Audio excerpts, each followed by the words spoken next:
Right. Monday question period. It's not as easy as it was on last Thursday, which was.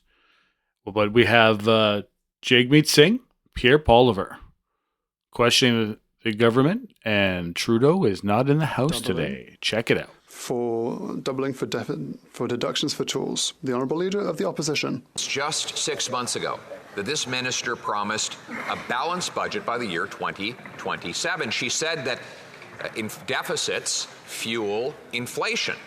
Deficit Finance Minister John Manley, a Liberal, said that while the Bank of Canada is slamming on the brakes of inflation with higher rates, this government is slamming on the gas with higher spending. This could cause the whole engine to blow when all of that mortgage debt Canadians hold comes up to renewal unless the rates come down. So will she act now to put in place a plan to balance the budget to bring down inflation and interest rates? The Honourable Deputy Prime Minister. Mr. Speaker, I am truly appalled by the reckless and irresponsible behavior we are seeing from the Conservatives today.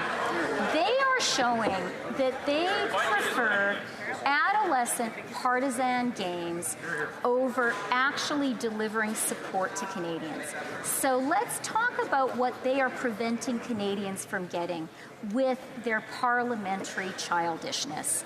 They are preventing Canadians from getting the doubling of the tradesperson's tool deduction. They are preventing us from putting in place an anti-flipping tax that's going to stop speculation in homes.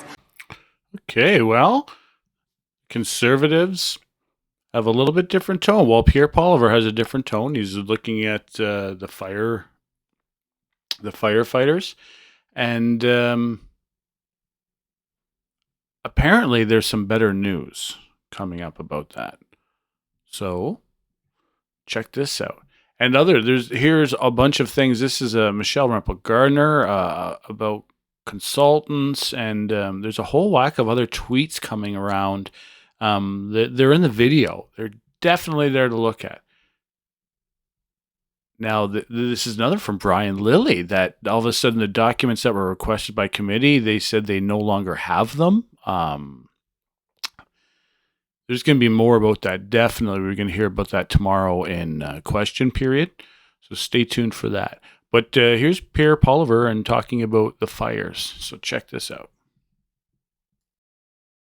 The Honourable Leader of the Opposition. Mr. Speaker, what is truly reckless is driving up inflation and interest rates on Canadian consumers who are the most indebted in the entire G7. In fact, the combined consumer debt is almost bigger than the entire Canadian economy. And when the monster mortgages that Canadians took out with the advice of this government back in 2021 and 22 come into higher rates for renewal, there could be a massive mortgage meltdown. Therefore, will the finance minister do what she promised only 6 months ago, and that is to say, stop putting fuel on the inflationary fire, balance the budget to bring down inflation and interest rates? Yes or no? The Honourable Deputy Prime Minister. Mr. Speaker, someone who advised Canadians to opt out of inflation by investing in crypto is pretty ill positioned to offer economic advice of any kind. And you know what he is doing instead of providing a responsible economic plan? He is blocking the support that Canadians need, real measures in our budget implementation bill. For example, cracking down on predatory lending. Who could be opposed to that? Isn't that what Canadians need right now? But the Conservatives, with their frivolous, childish behavior, are stopping Canadians from getting that support. The Honourable Leader of the Opposition. Les familles québécoises. Quebec families are being struck by forest fires. This includes fires also elsewhere in Canada. The Conservatives are here to support any government measures that will be necessary to protect Canadians and to minimise the effects of forest fires. I would like to thank the Minister for the briefing that he gave, and I would like to offer him the opportunity to give an update to this House and all Canadians on the state of the forest fires and what the government is doing to respond. Minister of Emergency Preparedness. I thank the member opposite for the important question and also for the strong advocacy from every member of this House on behalf of their communities. Mr. Speaker, there are currently 370 wildfires burning in Canada, 217 of which are out of control.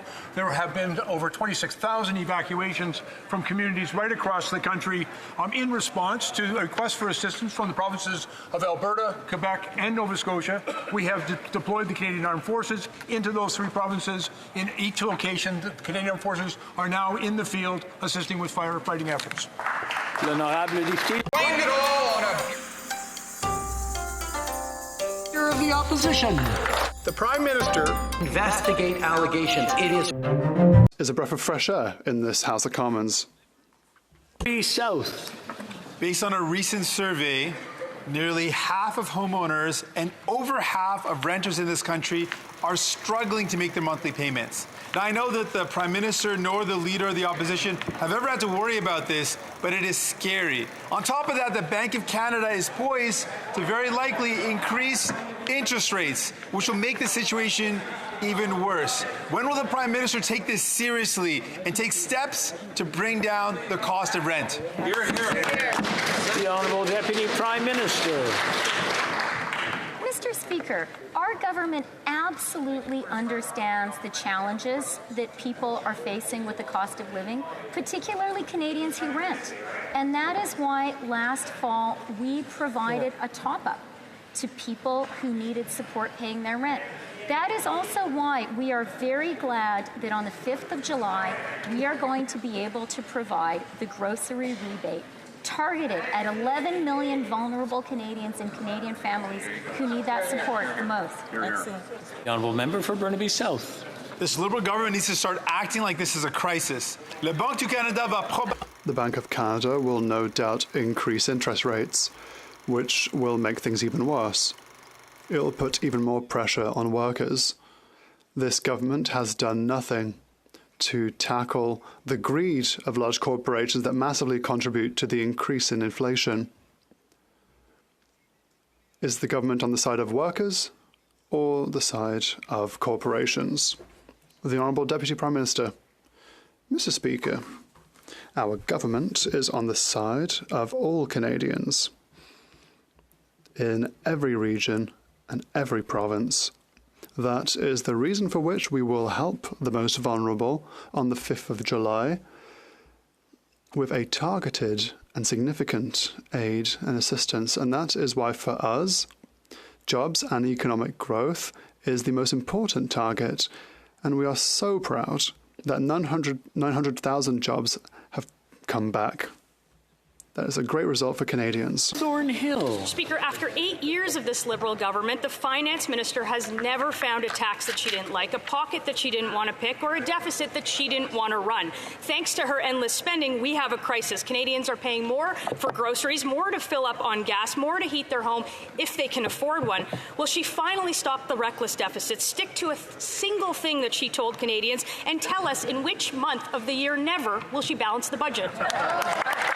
The Honourable Deputy Prime Minister.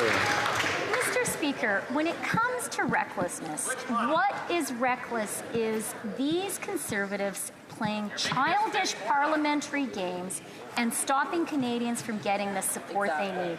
Let me list for the Canadians listening some of the things these Conservatives are blocking. They are blocking an improvement in registered education savings plans, a change that will make it easier for students to get the money their parents have saved up for to pay for their education. They are blocking a ban on cosmetic testing on animals, Mr. Speaker. Wow. They are blocking our efforts to cut the criminal rate. Member for Thornhill. The Finance Minister can continue to lecture Canadians, but that won't pay their bills. She can continue to pretend like everything's fine, but that doesn't change the fact that people are hurting. And they're hurting because of her inflationary deficits, the tax increases, the broken promises of her boss's failed economic track record. She said she would balance the budget. She said the debt ratio would go down. She said there would be no more out-of-control spending. She didn't keep her word. She doesn't answer questions in this House. Why would anybody trust anything that she says? The Honourable Deputy Prime Minister. Mr. Speaker, I would never lecture Canadians, but you know what? I will take no lessons from these Conservatives. This is the childish, irresponsible group of MPs who are today blocking the essential measures in our budget implementation legislation.